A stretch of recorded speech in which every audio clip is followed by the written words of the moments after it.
Definisi agama baik secara istilah dan bahasa. Lantas apa sebenarnya pengertian agama? Secara sederhana, agama dapat diartikan sebagai suatu kepercayaan. Dalam Kamus Besar Bahasa Indonesia, pengertian agama adalah sistem yang mengatur tata keimanan dan peribadatan kepada Tuhan serta tata kaidah yang berhubungan dengan pergaulan manusia dan lingkungan. 1. Definisi agama. Menurut umumnya ulama Islam bahwa agama adalah peraturan Tuhan yang membimbing manusia kepada akidah-akidah yang benar dan kepada ibadah serta muamalah yang baik. Kesimpulannya, agama adalah tiang penyangga kehidupan manusia di mana agama mempunyai aturan untuk mewujudkan manusia menjadi insan kamil yang taat. Tanpa adanya agama, seseorang akan kehilangan arah dan tujuan. Hal ini akan membahayakan baik bagi diri sendiri maupun orang lain dan lingkungan. 2. Agama secara istilah. Dalam sosiologi, agama dipandang sebagai sistem kepercayaan yang diwujudkan dalam perilaku sosial tertentu. Ia berkaitan dengan pengalaman manusia baik secara individu maupun kelompok. Secara etimologis, kata agama berasal dari bahasa Sanskerta.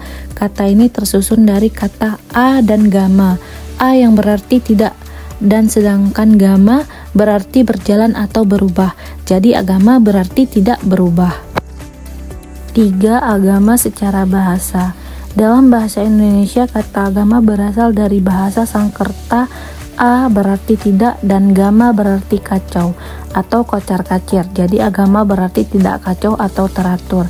Ada juga yang mengartikan lain bahwa A berarti tidak dan gama artinya pergi. Latar belakang manusia perlu kepada agama.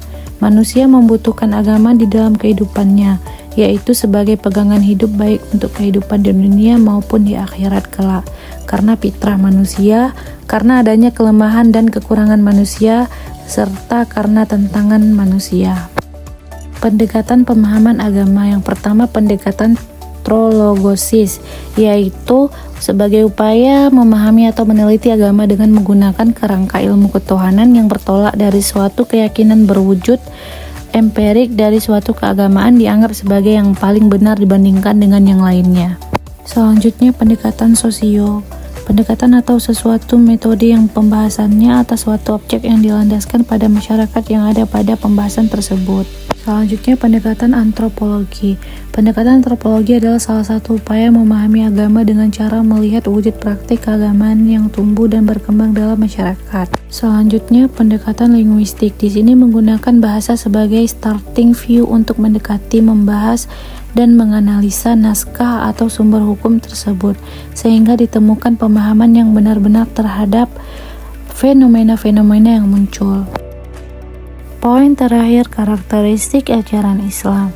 Di dalam karakteristik ajaran Islam ada bidang agama, bidang ibadah, bidang akidah, bidang ilmu kebudayaan, bidang pendidikan, bidang sosial, bidang kehidupan ekonomi, bidang kesehatan, bidang politik, dan bidang pekerjaan.